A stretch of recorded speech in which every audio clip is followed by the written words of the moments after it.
4.3 exercise तक complete कर लिया था इन्वर्स ट्रिग्नोमेट्रिक फंक्शन। अब 4.4 एक्सरसाइज को हम स्टार्ट करेंगे और 4.4 एक्सरसाइज और 4.7 एक्सरसाइज, इन दोनों एक्सरसाइज को करेंगे। 4.5 और 4.6 ये दोनों एक्सरसाइज ऐसी हैं जो 4.1, 4.2, 4.3 और ये जो मैं बताने वाला हूँ 4.4 उसके सिमिलर क्वेश्चन बहुत ही ईजी लगेंगे, क्योंकि 4.4 तक एक ही टाइप के क्वेश्चन चलेंगे। ज़रूरी क्या है कि इन्वर्स ट्रिग्नोमेट्रिक फंक्शन का डोमेन और रेंज, इन दोनों को अच्छे से प्रिपेयर किया जाए, फिर क्वेश्चन करो। क्वेश्चन करने का मेथड मैंने बता दिया है। तो आज हम कौन कौन से क्वेश्चन कराने वाले हैं वो सबसे पहले देख लेते हैं।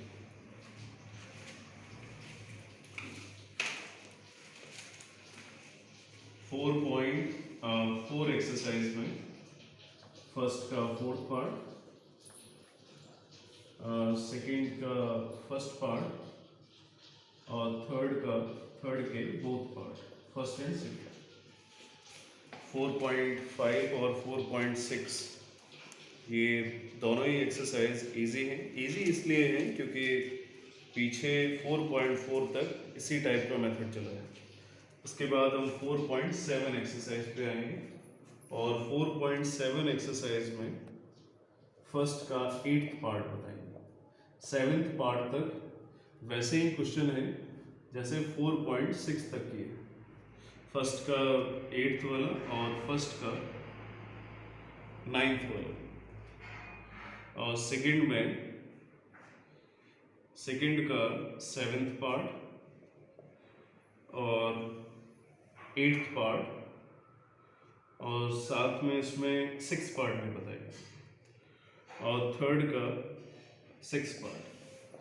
वैसे ये डिफरेंट क्वेश्चन है थोड़े, और उसके बाद जैसे ही ये क्वेश्चन हम बता देंगे उसके बाद फिर से इसका मेथड रिपीट होने लगेगा।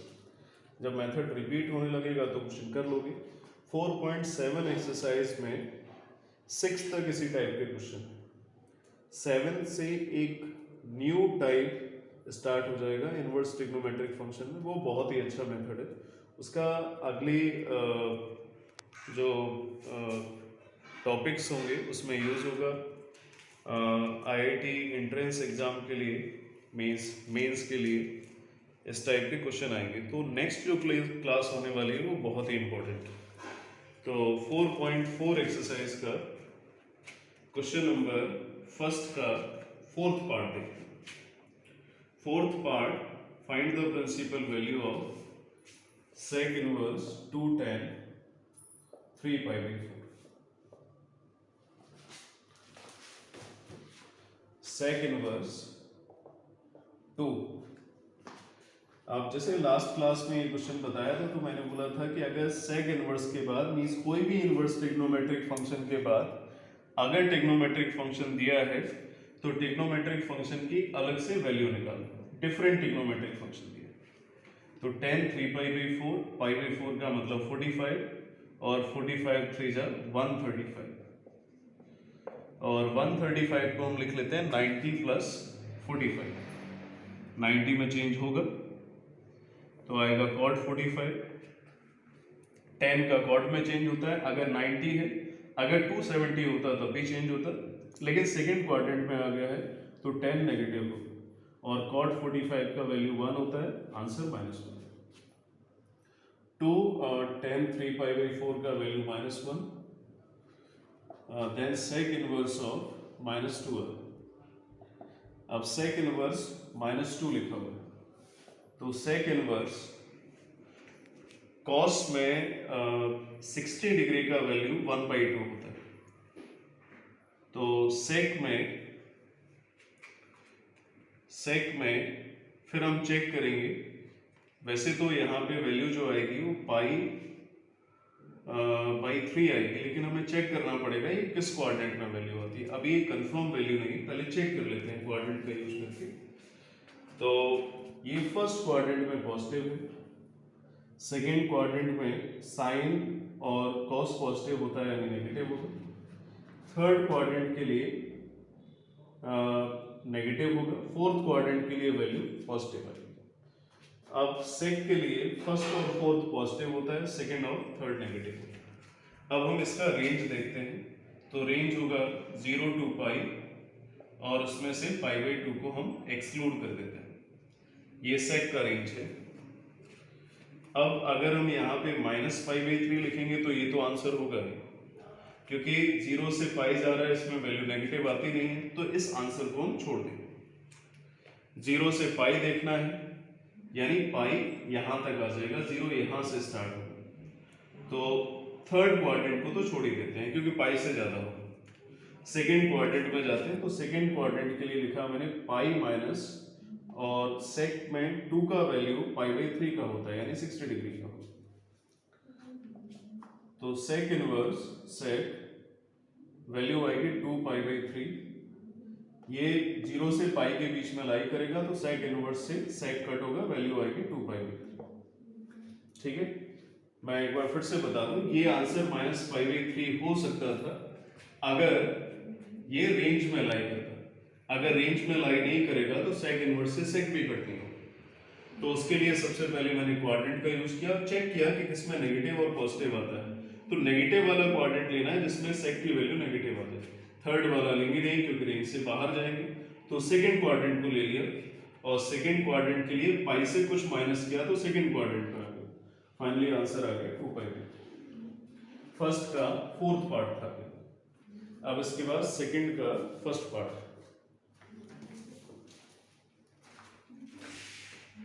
रेंज का सबसे ज्यादा इंपॉर्टेंट रोल है, तो रेंज को जरूर तैयार करना है। रेंज के बिना क्वेश्चन नहीं कर पाओगे इनवर्स ट्रिग्नोमेट्रिक फंक्शन। तो सेकंड का first part, tan inverse √3 minus sec inverse -2, sec inverse -2। अब tan इनवर्स का जो रेंज है वो -π/2 से π/2 होता है, ये लास्ट वीडियो में बताया था। tan इनवर्स इसका वैल्यू होगा √3 का मतलब π/3 60 डिग्री का, माइनस सेक इनवर्स, अभी मैंने बताया कि नेगेटिव आएगा तो सेक के लिए हमें सेकंड क्वाड्रेंट में जाना है, तो ये जो 2 वैल्यू होगी वो 60 डिग्री यानी π/3 की होगी। तो tan इनवर्स से tan कट हो गया, π/3 minus pi, sorry sec inverse, sec inverse लिखा, यहाँ पे सेक होना चाहिए, सेक इनवर्स से सेक कट होगा, देन माइनस पाई और माइनस माइनस प्लस π/3 2π/3 आएगा, और बाई 1 ये फ्रैक्शन में था, इसको भी किया 3 -3π + 2π, आंसर आ गया -π/3। एक बार फिर से देखो, tan इनवर्स √3 ये फर्स्ट क्वाड्रेंट में आएगा, पॉजिटिव वैल्यू है सोचना नहीं है, डायरेक्ट π/3 आएगा, और π/3 रेंज में आएगा। -2 सेक जो है वो सेकंड और थर्ड क्वाड्रेंट के लिए नेगेटिव होता है, थर्ड में जाएंगे नहीं क्योंकि रेंज से बाहर हो जाएंगे, तो इसलिए सेकंड क्वाड्रेंट लिखा, पाई -π/3 लिखा। इस π/3 का वैल्यू 2 होता है 60 डिग्री का, और ये पाई -π/3 का मतलब हो गया 2π/3, रेंज में लाई करेगा इसलिए सेक इनवर्स से सेक कट हो गया, माइनस का मल्टीप्लाई कर दिया, माइनस माइनस माइनस प्लस हो गया, सॉल्व करके -π/3 आ गया। तो अब सेकंड का फर्स्ट हो गया है, थर्ड का फर्स्ट एंड सेकंड पार्ट देखते हैं। थर्ड का फर्स्ट पार्ट, अब इसमें डोमेन फाइंड करना है, तो domain sec inverse 3x - 1, domain sec inverse function का मतलब हो गया सेक का रेंज, तो सेक का रेंज होता है -∞ to -1 यूनियन ऑफ 1 to ∞। इसको हम लिख सकते हैं y less than equal to -1 and y greater than equal to 1। Y की वैल्यू को रेंज की वैल्यू बोलते हैं, इसलिए बाई के फॉर्म में लिखते हैं। अब रेंज होगा लेकिन सेक इनवर्स का डोमेन होगा, तो डोमेन ऑफ द फंक्शन होगा minus infinity to minus one union of one to infinity. ये सेक इनवर्स फंक्शन का डोमेन था। अब डोमेन है तो 3x माइनस वन से लेस होगा और ये 1 से ग्रेटर वैल्यू है, 3x minus one greater than equal to 1 होगा। सेक इनवर्स x के लिए होता है लेकिन x के प्लेस पे ये वैल्यू आ गई तो इस वैल्यू को एक्सप्रेस करते हैं 3x, ये माइनस वन था less than equal to minus one, minus minus cancel हो गया, then x less than equal to 0। 3x is greater than equal to minus one को ट्रांसपोजिशन किया 2 आएगा, then x is greater than equal to 2/3। अब इसका हम value check करेंगे तो x बिलोंग्स टू 0 से लेस आएगा माइनस इन्फिनिटी टू 0, और इसको अगर चेक किया तो x बिलोंग्स टू 2/3 से ग्रेटर आएगा 2/3 टू इन्फिनिटी। अब एक ही फंक्शन है तो complete required domain of the function minus infinity to 0 union of 2/3 to infinity. ये जो डोमेन था ये सेक इनवर्स का था, कोई भी सेक इनवर्स फंक्शन। अब लेकिन ये फंक्शन डिफरेंट हो गया है तो डोमेन भी डिफरेंट होगा, लेकिन सेक इनवर्स x होता है तो x के लिए ये डोमेन होता है, x के प्लेस पे फंक्शन चेंज हो गया तो फंक्शन को चेंज कर दिया। अब ये माइनस वन से लेस है तो लेस के लिए केस दिखा दिया, वन से ग्रेटर है ग्रेटर के लिए केस दिखा दिया, दोनों को सॉल्व किया, दोनों एक ही क्वेश्चन के लिए, इसलिए दोनों को कंबाइन करके यूनियन के फॉर्म में आंसर। इसका ये डोमेन था, रेंज मैंने बता ही दिया है। सेक इनवर्स फंक्शन का जो रेंज होगा वो कॉस इनवर्स फंक्शन की ही रेंज होगी, बस डिफरेंस इतना होगा कि सेक के लिए हमें उस वैल्यू को छोड़ना है जिसपे इन्फिनिटी है, तो π/2 पे इन्फिनिटी होता है इसलिए π/2 को छोड़ देते हैं। थर्ड का सेकंड पार्ट देखते हैं।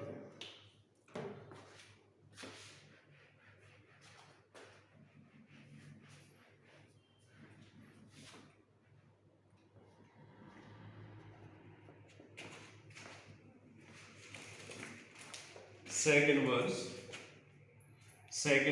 x minus tan inverse x, इसका डोमेन निकालना है। जब भी दो फंक्शन आते हैं वो चाहे प्लस से ऑपरेटेड हो या माइनस से, जब भी इस टाइप का क्वेश्चन आएगा तो दोनों ही फंक्शन के अलग अलग डोमेन निकालेंगे, फिर उसके बाद दोनों का इंटरसेक्शन लेंगे। तो सेक इनवर्स फंक्शन को f1 फंक्शन लिखा और ये f2 फंक्शन और कंप्लीट फंक्शन fx था। फर्स्ट फंक्शन का डोमेन सेक इनवर्स x का डोमेन मैंने लिखा हुआ है, तो domain of the function f1 is equal to means f1 x function था सेक इनवर्स x, तो फर्स्ट फंक्शन का डोमेन होगा minus infinity to minus one union of one to infinity. ये सेक इनवर्स x का domain था। Domain मैंने last video में explain किया है, ये डोमेन की वैल्यू क्यों आई इसका रीजन भी पता है, लास्ट वीडियोस देखो उससे क्लियर हो।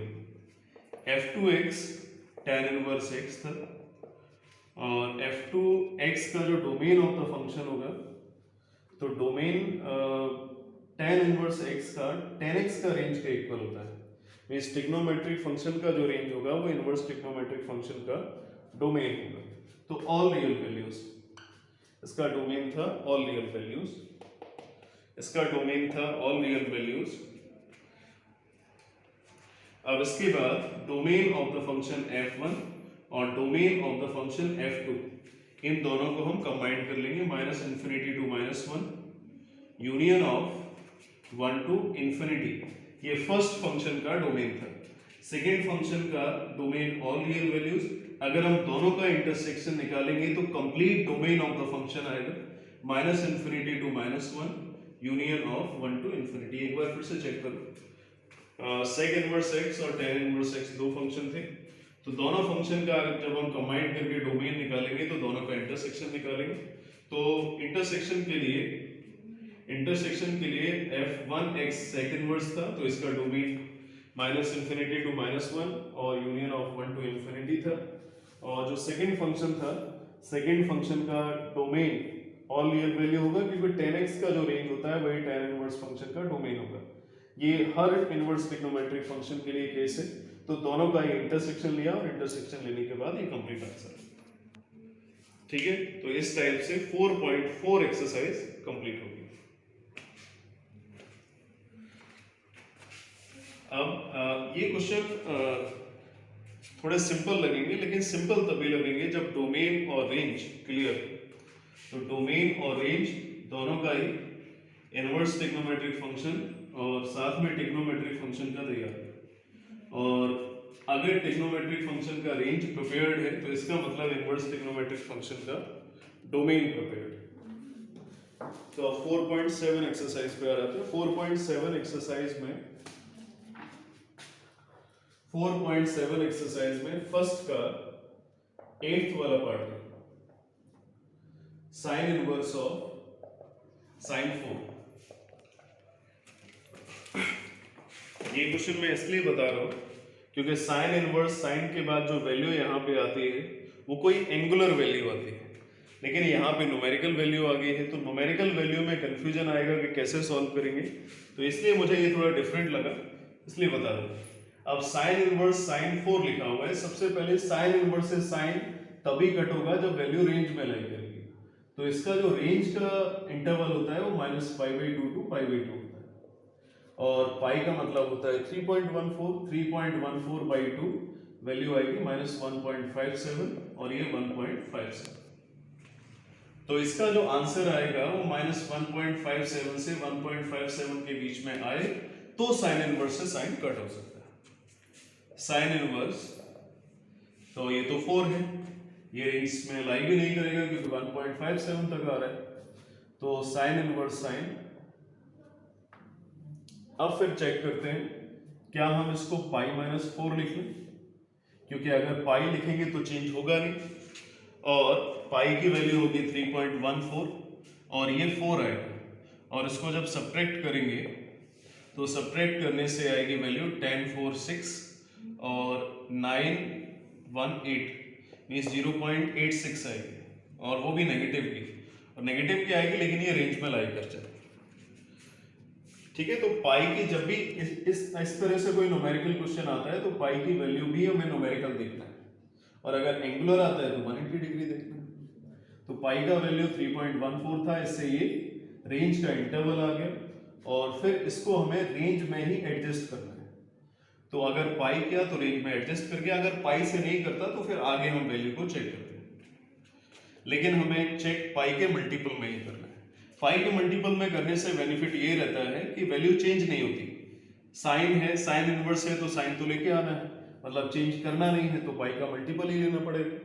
तो साइन इनवर्स से साइन कट हुआ, इसलिए कट हो गया क्योंकि ये वैल्यू रेंज में आ गई है -0.86 जो रेंज में लाई करेगी। तो फाइनल आंसर हो गया π-4। अब 8th क्वेश्चन के बाद 9th क्वेश्चन और था फर्स्ट का। 9th क्वेश्चन है साइन इनवर्स साइन 12। अब रेंज याद रखना है -1.57 to 1.57, ये तो 12 है, 1.57 से काफी दूर है। साइन इनवर्स साइन, अब देखो π-4 लेंगे तो वैल्यू -0.86 आती है, लेकिन 4 के लिए आती है, यहाँ पे 12 लिखा हुआ है। तो फिर 2π से चेक करते हैं। 2π - 12, मैंने बोला था पाई के मल्टीपल में ही लेना है क्योंकि जिससे साइन चेंज नहीं होगा। पाई के मल्टीपल में वैल्यू ट्रिग्नोमेट्रिक फंक्शन की चेंज नहीं होती। 2 × 3.14 है तो ये 6.28 आएगा। 12 अभी भी बहुत बड़ा डिफरेंस है, 5.7 समथिंग का डिफरेंस है। 3π - 12 लिया तो 3 × 3.14 - 12, अब इससे करेंगे 9.42 आएगा -12। अब इसमें भी डिफरेंस 2 पॉइंट समथिंग आएगा। ये वैल्यू है मैक्सिमम 1.57 तक जाएगी, तो 3π - 4 नहीं होगा। 4π - 12 चेक किया तो 4 × 3.14 - 12 56 12 पॉइंट। तो इसको जब सॉल्व करेंगे तो वैल्यू 0.56 आ जाएगी जो रेंज में लाई करेगी। तो इस तरह से हमें चेक करना है। ठीक है, चेक करने का मतलब वैल्यू रेंज में लाई करनी चाहिए, रेंज में लाई करनी चाहिए। तो 4 पाई माइनस 12 से वैल्यू रेंज में लाई करेगी, तो यहां पे हम पुट करेंगे 4 pi minus 12। 4 pi minus 12 put किया, रेंज में लाई करेगा। 12 बहुत दूर जा रही थी वैल्यू, पाई माइनस 12 करते तब भी क्लोज नहीं आती, 2 पाई माइनस 12 से भी क्लोज नहीं आ रही थी, 3 पाई से, फिर 4 पाई किया, उसके बाद फाइनली 4 पाई माइनस 12 से रेंज में लाई करके वैल्यू।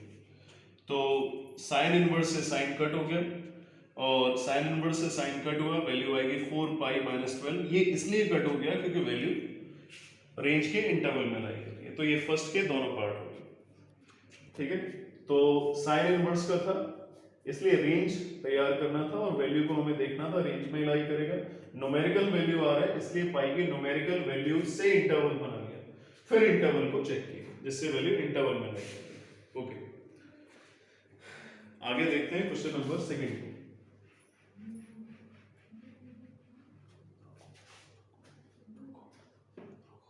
सेकंड का 6 पार्ट, cos इनवर्स cos 4, ये 6 पार्ट है। cos इनवर्स cos 4, इसके लिए cos इनवर्स फंक्शन का रेंज बताओ। cos इनवर्स फंक्शन का रेंज होता है 0 to pi,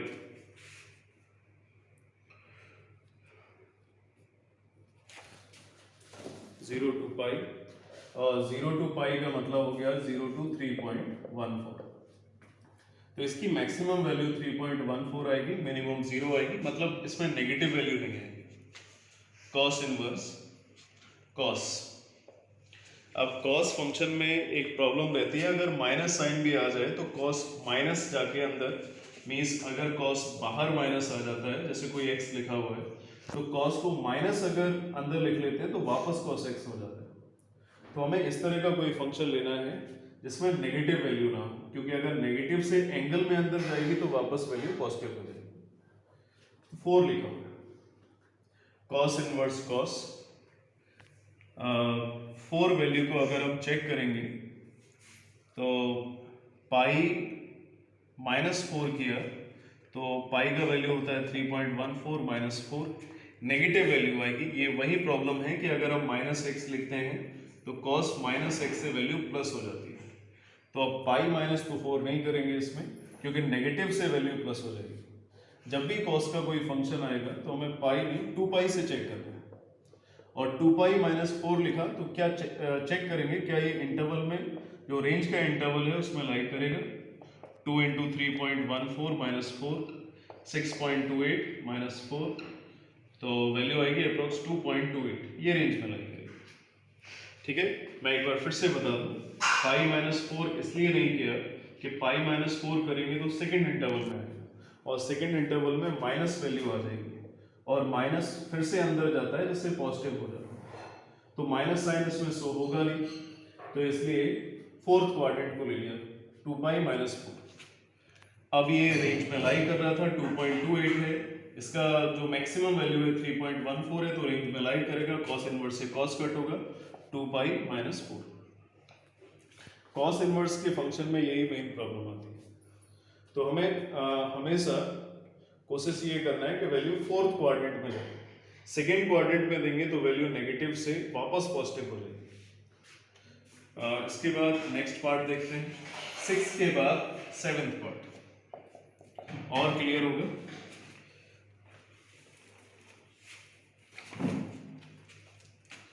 cos inverse cos 5 लिखा हुआ, cos इनवर्स cos। अब इसमें पाई माइनस 5 नहीं करेंगे, क्योंकि पाई का वैल्यू हो गया 3.14 माइनस 5, नेगेटिव आएगी, और नेगेटिव इंटरवल में वैल्यू लाई नहीं करेगी, तो पाई के प्लेस पे फिर 2 पाई, तो 2 इंटू 3.14 माइनस 5, 6.28 माइनस 5, वैल्यू आएगी 1.28, ये रेंज में लाई करेगी। पाई माइनस करेंगे तो नेगेटिव आएगी, नेगेटिव वैल्यू इंटरवल में होती नहीं, तो इसका आंसर आ गया 2 पाई माइनस 5। इसका एक और पार्ट था, 8th part, cos inverse cos of 12।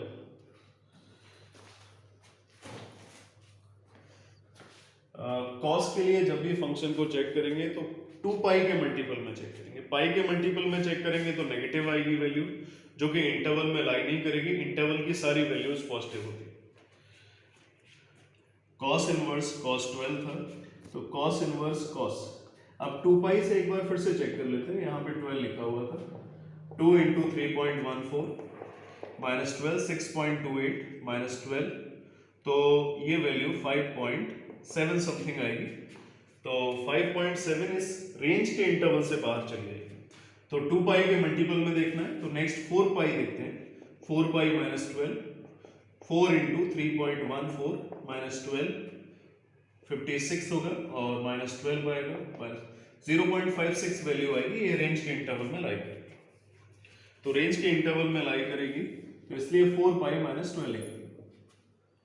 अगर रेंज के इंटरवल में लाई करेगी तो कॉस इनवर्स से कॉस कट होगा और आंसर आएगा 4 पाई माइनस। ये केवल कॉस के फंक्शन के लिए है जिसमें हमें 2 पाई के मल्टीपल में देखना है। इसके अलावा और जो फंक्शन है उसमें फंक्शन के अकॉर्डिंग चेक करेंगे, फंक्शन का रेंज देखना पड़ेगा।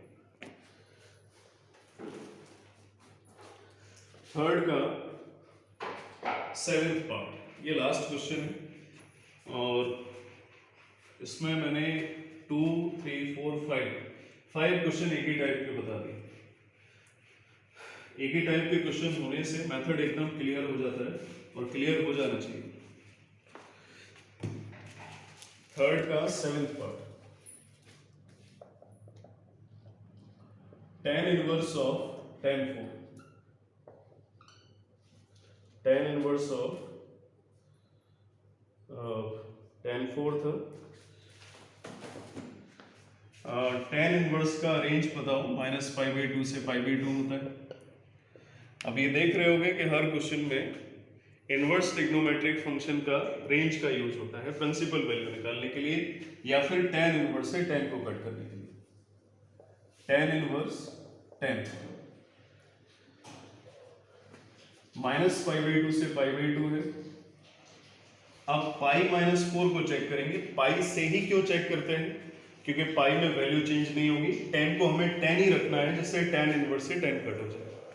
अब π-4 लिया, तो π-4 में पाई का वैल्यू होगा 3.14 माइनस 4, और ये जो वैल्यू थी वो -1.57 से 1.57 के बीच में लाई करती है। ये दोनों ही एक्सक्लूड वैल्यू है, और जब इसको सिंप्लीफाई किया तो सिंप्लीफाई करने से वैल्यू आएगी 0.86 नेगेटिव, और जो 0.86 है वो इसमें इंटरवल में लाई करेगी। लेकिन अभी इसमें एक प्रॉब्लम और है। π-4 किया तो ये वैल्यू सेकंड क्वाड्रेंट में आएगी। पाई से कुछ लेस होगा, लेकिन सेकंड क्वाड्रेंट के लिए जो tan फंक्शन होता है वो नेगेटिव होता है, इसलिए इसमें माइनस साइन लगा दिया। मैं एक बार फिर से बता रहा हूँ। π-4 लिया, पाई का वैल्यू था 3.14 माइनस 4, वैल्यू आएगी -0.86, नेगेटिव वैल्यू आएगी, लेकिन यहाँ पे पॉजिटिव वैल्यू थी, तो पॉजिटिव बनाने के लिए नेगेटिव यहाँ से आएगी, तो नेगेटिव और लगा दिया, जिससे ओवरऑल वैल्यू पॉजिटिव होगी। tan इनवर्स, लेकिन बीच में माइनस साइन लगा हुआ है, तो tan इनवर्स से tan कट होगा नहीं, तो माइनस साइन का एंगल में मल्टीप्लाई कर देते हैं। तो माइनस माइनस प्लस हो गया, प्लस को पहले लिख दिया, माइनस को बाद में लिखा, तो tan इनवर्स से tan कट होगा, वैल्यू आएगी 4 माइनस पाई, और 4 माइनस पाई को अगर सॉल्व करेंगे तब भी वैल्यू 0.86 आएगी, जो कि इंटरवल में लाई करेगी। तो इस तरह से अगर नेगेटिव भी आ जाता है तो नेगेटिव साइन को हम लगा देते हैं, और नेगेटिव से वापस वैल्यू पॉजिटिव हो जाती है। ओवरऑल देखना है कि इंटरवल में लाई करना चाहिए, जिससे tan इनवर्स से tan कट हो जाए। तो 4.7 एक्सरसाइज का ये थर्ड तक क्वेश्चन कंप्लीट हो गया। 4th, 5th और 6th ये भी क्वेश्चन इसी टाइप के हैं। 7th क्वेश्चन इसका डिफरेंट है। 7 से न्यू टाइप स्टार्ट होगा, थोड़े डिफिकल्ट क्वेश्चन इनवर्स ट्रिग्नोमेट्री में आना स्टार्ट हो जाएंगे। बिल्कुल नया टॉपिक आने वाला है, और उसकी कुछ ट्रिक्स हैं, ट्रिक्स से हम सॉल्व कराएंगे। तो नेक्स्ट वीडियो का वेट करो, stay tuned. Okay, thank you.